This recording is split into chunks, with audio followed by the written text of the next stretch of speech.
बच्चों की मौत हो गई है। 16 वर्ष 14 वर्ष के दो बेटों की डेंगू बुखार के चलते मौत हुई है। वहीं 8 वर्ष की एक बेटी को विचित्र बुखार की वजह से मौत के मुंह में समाना पड़ा। बता दें कि 2000 की आबादी वाले गांव में 500 लोग बीमार चल रहे हैं। सभी को बुखार की शिकायत है। गांव में 5 मौतें होने के बाद प्रशासन जागा है, जिसके बाद स्वास्थ्य विभाग ने सभी बीमार लोगों की जांच कर रही है। गाँव में लगभग कितनी आबादी है? आबादी हो है कम से कम 2000 की। क्या स्थिति है गाँव में बीमारी? गांव में बीमारी की बहुत तगड़ी स्थिति है।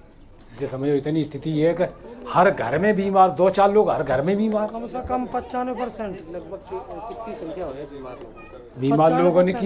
बीमार लोगों ने की मेरे अंदाज में हुई है तो 500 आदमी की कम से कम। देखिए, इटावा ज़िले के ये कचौरा घाट पे ये डूढ़परा गांव है, पूठन सकरौली के पास। यहाँ पर इस गांव में डेंगू से 5 लोगों की अभी जानें गई हैं और उसमें दुखद बात ये है कि एक ही घर में 2 बेटा और 1 बेटी, एक ही माता पिता के, वो भी डेंगू से। यहाँ बताया जा रहा है कि सीएमओ साहब बता रहे हैं कि कोई ऐसा एक मच्छर है जो 2 फुट तक उड़ता है और वो काटने पर पूरा ब्लड जो है वो पानी हो जाता है। तो यहाँ पर छिड़काव और पूरी यहाँ पर कैंप जो है, डॉक्टरों का कैंप लगा हुआ है। आज हमने सब लोगों से बातचीत की है, डीएम मैम से भी बात की है कि पूरे ज़िले में इस तरह की टीम बनाई जाए कि क्योंकि एक ही गांव नहीं है, ज़िले के और भी गांव हैं जहां पर ये डेंगू का प्रकोप बढ़ रहा है।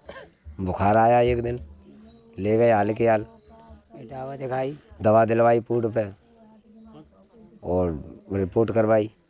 तो रिपोर्ट जैसे ही आई तो उसने बोला इटावा ले जाओ। फिर इटावा ले गए, मकान महेश कुशवाहा के, जहाँ रामनगर फाटक पर। उसने कहा किसी दूसरे में दिखा दो। फिर खन्नारी में मैंने भर्ती करा दिया। चलो, डूढ़पुरा में 3 कैजुअल्टी के सूचना मिली है। एक अभी सुबह हुई है, 2 इससे पहले डेथ हुई हैं, बच्चों की डेथ हुई हैं। उसमें बच्चे आगरा में एडमिट थे। एक बच्चे का ऐसा बताया गया था कि उसको एक दिन थोड़ा सा दिक्कत हुई, उसको आगरा ले गए, उसको नेक्स्ट डे उसकी डेथ हो गई। दूसरा बच्चा शिवम था, उसी घर का था बच्चा, और उसकी भी उसको ही फीवर आया था, उसकी भी डेथ हो गई। और आज सडन डेथ हुई है उसकी। हमने पेपर्स देखे थे, जो एक बच्चे जो शिवम करके बच्चे है उसके पेपर्स देखे। पेपर देखने में ये लगा कि उसकी प्लेटलेट तो 12,000 थी, बट उसकी जो डेंगू टेस्ट था वो नेगेटिव था उसका। और इसी खबर के साथ यूपी राउंडअप में इतना ही। बाकी